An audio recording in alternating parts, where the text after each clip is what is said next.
আল্লাহ পাক কোরআনে বলেছেন, এক শ্রেণীর মানুষ বলে, সূরা মুমিনুনের মধ্যে আছে, ইন হিয়া ইল্লা হায়াতুন দুনিয়া নামুতু ওয়া নাহয়া। এক শ্রেণীর মানুষ বলে এই দুনিয়ার জীবনটাই আমাদের একমাত্র জীবন, নামুতু ওয়া নাহয়া, এখানে আমরা বাঁচি এখানেই মরব। ওয়া মা নাহনু বিমাবউসিন, আমরা পুনরুত্থিত হব না। বাল তুসিরুনাল হায়াতাদ দুনিয়া ওয়াল আখিরাতু খায়রু ওয়া আবকা। আল্লাহ পাক বলেন, বরং তোমরা দুনিয়ার জীবনকে প্রাধান্য দিয়ে থাকো, কিন্তু পরকাল চিরস্থায়ী এবং উত্তম। আলহাকুমুত তাকাসুর হাত্তা যুরতুমুল মাকাবির, তোমরা প্রাচুর্যের মোহে আচ্ছন্ন আছো, প্রাচুর্যের প্রতিযোগিতা তোমাদেরকে মোহাচ্ছন্ন করেছে যতক্ষণ না তোমরা কবরে শায়িত হচ্ছ। কাল্লা সাউফা তা'লামুন, কখনো নয়, শীঘ্রই জানতে পারবে। যখন কবর চাপ দিবে শীঘ্রই জানতে পারবে। সুম্মা কাল্লা সাউফা তা'লামুন, আবারও বলছে কোশ্চিন কালেও নয়, শীঘ্রই জানতে পারবে। কাল্লা লাউ তা'লামুনা ইলমাল ইয়াকিন, ইলমের অনেক স্টেজ আছে। ইলমাল ইয়াকিন মানে চাক্ষুষ জেনে গেছেন যে জ্ঞানটা আপনি। একটা বিষয় যে আল্লাহ, আপনার এটা ইলমাল ইয়াকিন না, আল্লাহকে আপনি দেখেননি এখনো, আপনার ইয়াকিন হয়নি। যখন কিয়ামতের মাঠে আপনি দেখবেন আল্লাহ আপনার হিসাব নিকাশ নিচ্ছেন, তখন ইলমাল ইয়াকিন হবে। কবর চাপ দিলে কাল্লা লাতুসআলুনা ইয়াওমাইযিন সুম্মা লাতুসআলুনা ইয়াওমাইযিন আনিন নাঈম, নিঃসন্দেহে তোমাদেরকে কিয়ামতের দিন নিয়ামতগুলো সম্পর্কে জিজ্ঞেস করা হবে। দুনিয়ার জন্য বাঁচেন না, যারা দুনিয়ার জন্য বাঁচে আল্লাহ পাক তাদেরকে পরকাল ধ্বংস করে দেন। আপনি যদি পরকালের জন্য বাঁচেন, আল্লাহ পাক দুনিয়া আখিরাত দুইটাই গুছিয়ে দেবেন ইনশাআল্লাহ। দুনিয়ার জন্য বাঁচলে আল্লাহ দুনিয়া হয়তো কিছু দিতে পারেন, নাও দিতে পারেন, পরকালে কিছু নাই। তো পরকালের জন্য যদি আপনি দুনিয়া করেন, দুনিয়া আখিরাত দুটোই পাবেন ইনশাআল্লাহ। একটা হাদিস বলছে সুসংবাদ, আল্লাহ রাব্বুল আলামিন বলেছেন, হে আদম সন্তান, আমার ইবাদতের জন্য সময় বের করো, আমার জন্য, আমার ইবাদতের জন্য সময় বের করো। তোমাকে দুটো জিনিস দিব, একটা হচ্ছে তোমার যাবতীয় দুশ্চিন্তা আমি দূর করে দেব, টেনশন বলে কিছু থাকবে না আপনার, এবং তোমার দুই হাতকে আমি সচ্ছলতা দিয়ে ভরে দেব। শর্ত কি? আমার ইবাদতের জন্য সময় বের করো, আল্লাহর জন্য সময় বের করেন। আর যদি তুমি এটা না করো, তাহলে তোমার দুই হাতকে আমি ব্যস্ততা দিয়ে ভরে দেব। এই যে কপালে অভাব লিখে দিবেন আল্লাহ, কোনোদিন অভাব দূর হবে না। আল্লাহ পাক আমাদেরকে তার ইবাদতের জন্য সময় বের করার তৌফিক দান করুন। এখন যৌবনকাল, এত তাড়াহুড়ার কি আছে, পরে ভালো হয়ে যাব। শয়তান এভাবেই ডিসিভ করেছে, প্রতারিত করেছে। যদি পারেন একটা উমরা করে আসতে পারেন, যদি সুযোগ হয় উমরা করে আসতে পারেন। সেখানে গেলে আপনি ফিল করবেন রমজান কি জিনিস। নবী সাল্লাল্লাহু আলাইহি ওয়াসাল্লামের রওজা জিয়ারত করবেন, আপনার মনের মধ্যে একটা চেতনা কাজ করবে। কিরকম চেতনা? নিজেকে ছোট মনে হবে। তার কবরের সামনে দাঁড়িয়ে সালাম দিবেন, পাশে দেখবেন আবু বকর সিদ্দিক রাদিয়াল্লাহু আনহু শুয়ে আছেন, পাশে ওমর ইবনুল খাত্তাব, আপনাকে নিজেকে ছোট মনে হবে। আপনার মধ্যে যদি বিবেকবোধ থাকে, স্বচ্ছ মন থাকে, আপনার মনে হবে যে আমি যাকে সালাম দিতে এসেছি তার সুন্নত তো আমার মধ্যে নাই। আমি যাকে সালাম দিতে এসেছি, আমি তো তার দিনের জন্য কিছুই করলাম না, এই দিন তো তিনি আমানত রেখে গেছে। এই ফিলিংসটা আসবে ওখানে গিয়ে দাঁড়ালে ইনশাআল্লাহ তাআলা। তাওয়াফ করবেন, ইব্রাহিম আলাইহিস সালামের কথা মনে পড়বে, ইসমাঈল আলাইহিস সালামের কথা মনে পড়বে। সাই করবেন, হাজরা আলাইহিস সালামের সেই ছোটাছুটি মনে পড়বে, বাচ্চাকে পানি পান করানোর সেই করুণ দৃশ্য মনে পড়বে। আরাফা ঘুরবেন, ঘুরে আসবেন, ওখানে গেলে আপনি কিয়ামত ফিল করবেন, যে মাঠে মানুষ একা একা থাকবে, আল্লাহর সামনে দাঁড়াবে। বাকিউল গারকাত আছে না, পিছনে কবরস্থান, ওখানে গিয়ে দেখবেন উম্মতের শ্রেষ্ঠ মানুষটা ঘুমিয়ে আছে, কারো কবর মাজার হিসাবে নাই, পাকা করা নাই। উম্মতের শ্রেষ্ঠ মানুষটা ওখানে ঘুমিয়ে আছেন, কারো কবর কেন্দ্রিক তাওয়াফ করা হচ্ছে না, চুমু খাওয়া হচ্ছে না, পূজা করা হচ্ছে না। সবার কবরে শুধু এতটুকু পাথর আছে, এতটুকু পাথর দেখে চেনা যায় যে এটা একটা কবর, আর কিছু চেনা যায় না। কার কবর কোনটা সেটাও জানা যায় না। ওখানে গিয়ে দাঁড়ালে আপনার মনে হবে যে আপনি এই পৃথিবীর সবচেয়ে নিকৃষ্ট প্রাণী। আপনার মনে হতে পারে, আমার তাই মনে হয়েছে, যে এখানে যারা শুয়ে আছে তারা জান্নাতি, আমি তাদের সামনে দাঁড়িয়ে আছে, আমার তো কোনো মূল্যই নাই আল্লাহর কাছে। আপনার এই বরত্ব, এই যে ক্ষমতার দাপট, জনগণের দাপট, টাকার দাপট, অর্থবিদ্যার দাপট, সব মনটা নরম হয়ে যাবে ইনশাআল্লাহ। মনে হবে যে আপনি খুব ছোট্ট ক্ষুদ্র একটা বান্দা, আসলেই আমি তাই। অহংকারটা কমে আসবে, মন নরম হবে, মৌতের কথা স্মরণ হবে, পরকালের কথা স্মরণ হবে, আল্লাহর নূর আপনার কলবে আসবে ইনশাআল্লাহ। মন নরম না হলে আত্মশুদ্ধি অর্জন হবে না। আল্লাহ পাক আমাদেরকে বোঝার তৌফিক দেন। এগুলো স্মৃতি বিজড়িত জায়গা। উহুদ পাহাড়ে যাবেন, দেখতে যাবেন, দেখবেন ওখানে ঘেরানো আছে উম্মতের শ্রেষ্ঠ শহীদদের কবর আছে। ওখানে শ্রেষ্ঠ শহীদদের কবর আছে। হামজা রাদিয়াল্লাহু আনহু শুয়ে আছেন ওখানে, মুসআব বিন উমাইর শুয়ে আছেন ওখানে, আনসারী সাহাবীরা ওখানে শুয়ে আছেন, কোনো চিহ্ন নাই। কোনো চিহ্ন নাই, শুধু একটা চিহ্ন ঘেরানো আছে, এখানে হয়েছিল ঘটনা। উহুদ পাহাড়কে দেখবেন, দেখলেই আপনার মনটা নরম হবে। নবী সাল্লাল্লাহু আলাইহি ওয়াসাল্লাম তিনি বলেছিলেন যে আমি এই উহুদকে ভালোবাসি, উহুদও আমাকে ভালোবাসে। এই উহুদ পাহাড় আমাকে ভালোবাসে, আমিও তাকে ভালোবাসি। আর আল্লাহর ওয়াস্তে যাওয়ার আগে যদি কেউ যান, যাওয়ার আগে নবী সাল্লাল্লাহু আলাইহি ওয়াসাল্লামের জীবনীটা একবার পড়ে যাবেন। নবীর জীবনীটা সাল্লাল্লাহু আলাইহি ওয়াসাল্লাম একবার পড়ে যাবেন, তাহলে আপনি জায়গাগুলোর মর্ম বুঝবেন, কোথায় কি হয়েছিল। আল্লাহ পাক সফর করতে বলেছেন, সফর করলে অন্তর্দৃষ্টি জাগে এবং আল্লাহ নিদর্শনগুলো দেখলে আপনার আল্লাহর প্রতি তাওহীদ বাড়বে ইনশাআল্লাহ। আল্লাহ পাক তৌফিক দান করুন, রমজান মাসটাকে কাজে লাগান। আমি এই কথাটা বলতে গিয়ে এতগুলো কথা বললাম। দ্বিতীয় সিঁড়িতে নবী সাল্লাল্লাহু আলাইহি ওয়াসাল্লাম বলেছিলেন, সেই ব্যক্তি ধ্বংস হোক যে রমজান মাস পেয়েছে, পাওয়ার পরেও সে আমল করে ইবাদত বন্দেগীর মাধ্যমে আল্লাহর সন্তুষ্টি অর্জন করতে পারে নাই, এই ব্যক্তি ধ্বংস হোক। তিনি বলেছেন আমিন। তার মানে রমজানে আমরা যারা নিজের গুনাহ মাফ করাতে পারবো না, তাদের জন্য ধ্বংস। ঈদ উল ফিতর কাদের জন্য?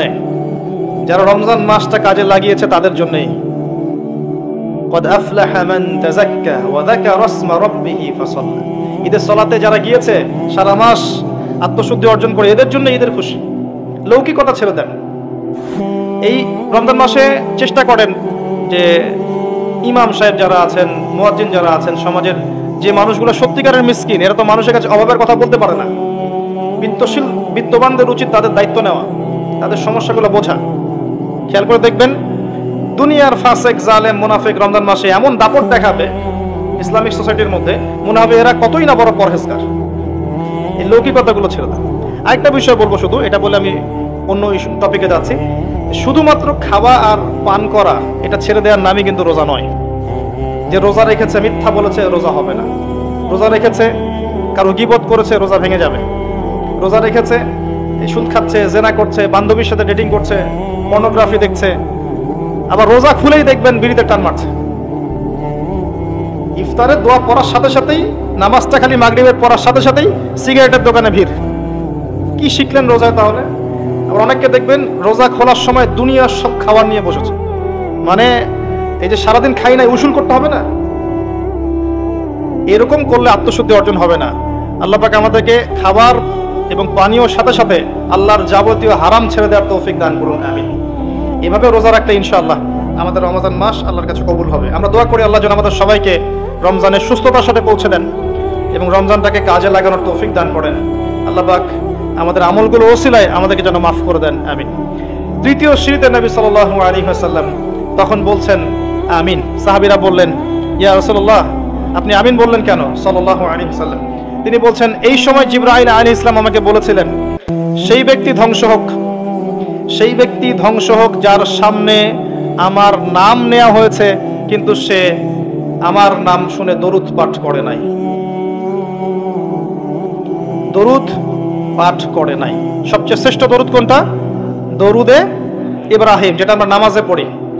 এটা যদি পড়তে না পারেন, সকালে 10 বার, সন্ধ্যায় 10 বার শুধু বলবেন আল্লাহুম্মা সাল্লি ওয়া সাল্লিম আলা নবিয়িনা মুহাম্মদ।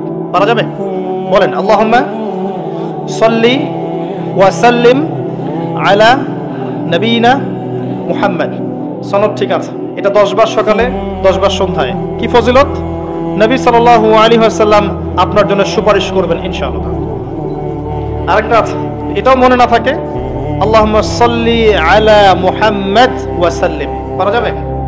আল্লাহুম্মা সাল্লি আলা মুহাম্মদ ওয়া সাল্লিম। তবে শ্রেষ্ঠ দরুদ কোনটা? দরুদ ইব্রাহিম। নবী সাল্লাল্লাহু আলাইহি ওয়াসাল্লাম সুপারিশ করবেন। আমি বারবার বলেছি এই সিজনের লেকচারগুলোতে, একমাত্র মানব যার আগের গুনাহ মাফ, পিছনের গুনাহ মাফ, সবচেয়ে হ্যান্ডসাম মানুষ, সবচেয়ে বিচক্ষণ, সবচেয়ে পবিত্র, যার চরিত্রের মতো চরিত্র এই মহাবিশ্বে কারো নাই, যাকে কবরে দেখানো হবে, যিনি হাউজে কাউসারের পানি নিয়ে দাঁড়িয়ে থাকবেন, যিনি আমাদের জন্য সুপারিশ করবেন এবং যিনি আমাদেরকে বলেছেন আমরা তার ভাই। এটা বলেছেন তিনি। সাহাবীরা বলেছেন, আমরা কি আপনার ভাই নই? নবী সাল্লাল্লাহু আলাইহি ওয়াসাল্লাম বলেছেন, তোমরা আমার সাহাবী, আমার ভাই তারা যারা তোমাদের পরে আসবে, আমাকে না দেখেই ঈমান নিয়ে আসবে। তারা কারা? আমরা না? দেখেছেন নবীকে? দেখেন না, ঈমান নিয়ে এসেছেন। আরেকটা হাদিস আছে, এই হাদিসটা ফয়জুল কালাম বইয়ের মধ্যে আছে, যে তারা শুধুমাত্র কোরআনের একটা কপি দেখবে, এমন জাস্ট একটা বইয়ের মধ্যে একটা কিতাব আকৃতিতে কোরআন দেখবে এবং আমাকে না দেখেই ঈমান নিয়ে আসবে। কোরআন নাজিল হওয়া আমরা দেখি নাই, নবী সাল্লাল্লাহু আলাইহি ওয়াসাল্লামকেও দেখি নাই, একটা কিতাব আকারে দেখেছি, ঈমান এনেছি, নবীর সুন্নতের কথা শুনেছি, ঈমান এনেছি। এদেরকে নবীজি বলেছেন তারা আমার ভাই। বলেন সুবহানাল্লাহ। কিয়ামতের মাঠে সবাই যখন বলবে ইয়া নাফসি ইয়া নাফসি, নবী সাল্লাল্লাহু আলাইহি ওয়াসাল্লাম বলবেন ইয়া উম্মতি ইয়া উম্মতি। এই মানুষটার নাম শুনলে দরুদ পড়াটা কি আমাদের উচিত না? অ্যাট লিস্ট এতটুকু বলবেন সাল্লাল্লাহু আলাইহি ওয়াসাল্লাম। এখন আরেকটা আসল কথা, শুধু কি দরুদ পাঠ করলেই হবে, নাকি নবী সাল্লাল্লাহু আলাইহি ওয়াসাল্লামকে আমাদের একমাত্র আদর্শ রূপে গ্রহণ করতে হবে? কোনটা? আল্লাহ পাক তার সম্পর্কে কি বলেছেন চলেন শুনি। আল্লাহ পাক বলেছেন লাকাদ কানা লাকুম ফি রাসূলিল্লাহি উসওয়াতুন হাসানা। কাদের জন্য উসওয়াতুল হাসানা? লিমান কানা ইয়ারজুল্লাহ ওয়াল ইয়াউমাল আখির। যারা আল্লাহ এবং পরকালে বিশ্বাস করে, আল্লাহকে পেতে চায়, তাদের জন্য মুহাম্মদ সাল্লাল্লাহু আলাইহি ওয়াসাল্লামের মধ্যে আছে সর্বোত্তম আদর্শ। এটা কার কথা? আল্লাহর কথা। কিভাবে আদর্শ? আপনি ঘুমাবেন কার মতো করে? যদি রাসূলুল্লাহ সাল্লাল্লাহু আলাইহি ওয়াসাল্লামের মতো ঘুমান, পুরো ঘুমটা ইবাদত। পুরো ঘুমটা আপনি ঘুমাচ্ছেন কার স্বার্থে? আমার স্বার্থে, আপনার স্বার্থে। ঘুমালে কি আল্লাহর কোনো স্বার্থ আছে? ওয়াজআলনা নাওমাকুম সুবাদা, তোমাদের জন্য, তোমাদের আরামের জন্য ঘুম দিয়েছি। ঘুম কি আল্লাহর জন্য? লা তাখুযুহু সিনাতুন ওয়ালা নাওম। ঘুম তন্দ্রাটাকে স্পর্শ করে না। যদি ঘুমানোর আগে বলেন আল্লাহুম্মা বিইসমিকা আমুতু ওয়া আহয়া, ডান কাতে ঘুমান। ঘুমানোর আগে যদি ওযু অবস্থায় ঘুমাতে পারেন, সূরা কাফিরুন পড়তে পারেন একবার সূরা ফালাক, একবার সূরা নাস, একবার সূরা ইখলাস পড়তে পারেন। হাত একত্রিত করে ফু দিয়ে মাথা থেকে এগুলো মাসাহ করতে পারেন।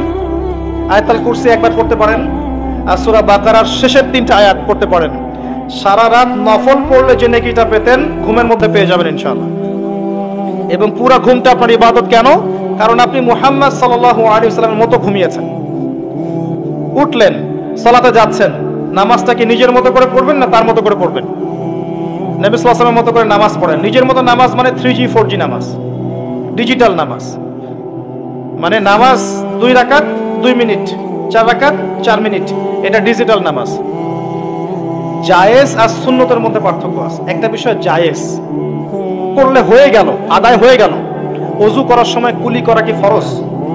এখানে ওস্তাদরা আছেন, ওযুতে কি কুলি ফরজ? কুলি না করলে ওযু হবে না, ওই ওযুতে নামাজ হবে না। সুন্নত সম্মত হলো কি ওযুটা? ওযুর ফরজ কয়টা? 4টা। 4টা হলে ওযু হয়ে যাবে না, কিন্তু আপনার সুন্নত পদ্ধতিতে ওযু হবে না। একটা জায়েজ জিনিস, একটা সুন্নাহ, কোনটা নেবেন আপনি? সুন্নাহ। এটাই উসওয়াতুল হাসানা। নামাজ পড়ছেন, আদায় হয়তো হয়ে যাচ্ছে, রুকু করছেন, সিজদা করছেন, আদায় হয়তো হয়ে যাচ্ছে, কিন্তু নবীর সুন্নাহ মতো হচ্ছে না। ধীর স্থির ভাবে একদম রিল্যাক্সে প্রশান্তির সাথে এই নামাজটা কিন্তু হচ্ছে না। আর এই নামাজ নবীর সুন্নাহ মতো হচ্ছে না বলেই এই নামাজ আমাদেরকে পাপ থেকে দূরে রাখতে পারছে না। কারণ কথা ছিল এমন যে ইন্নাস সালাতা তানহা আনিল ফাহশাই ওয়াল মুনকার ওয়া যিকরুল্লাহি আকবার। নামাজ, নিশ্চয়ই নামাজ সমস্ত পাপ থেকে দূরে রাখবে। তাহলে জনাব অমুক সাহেব মসজিদে একজন পাক্কা মুসল্লি, অর্থনৈতিক জীবনে পাক্কা সুদখোর কেমন করে হচ্ছেন? কেমন করে হচ্ছেন? বিকজ তার নামাজ নবীর পদ্ধতিতে হচ্ছে না। অতএব নামাজ রাসূলুল্লাহ সাল্লাল্লাহু আলাইহি ওয়াসাল্লামের মতো স্থিরভাবে পড়েন। এরপর জিকির করেন তার সুন্নাহ মোতাবেক। খাবার খাবেন, সকালবেলা ব্রেকফাস্ট করবেন তার সুন্নাহ মোতাবেক। ওই যে বললাম, আমার কাছে খাবারের সুন্নাহ খুঁজতে আসবেন। খাবারের সুন্নাহ হাদিসের মধ্যে আছে, বাস্তবতায় খুব একটা নাই।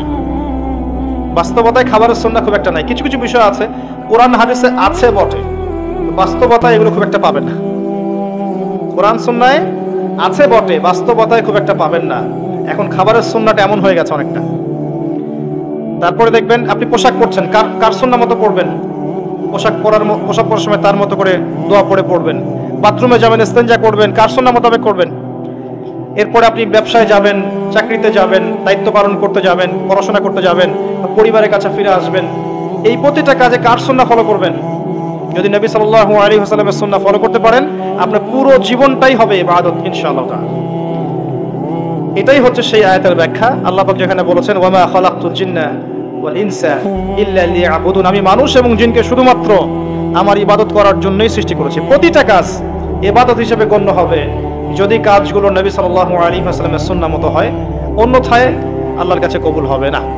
আল্লাহ পাক আমাদের সবাইকে জীবনের প্রতিটা ক্ষেত্রে রাসূলুল্লাহ সাল্লাল্লাহু আলাইহি ওয়াসাল্লামের উসওয়া আদর্শ মেনে চলার তৌফিক এনায়েত করুন, আমিন।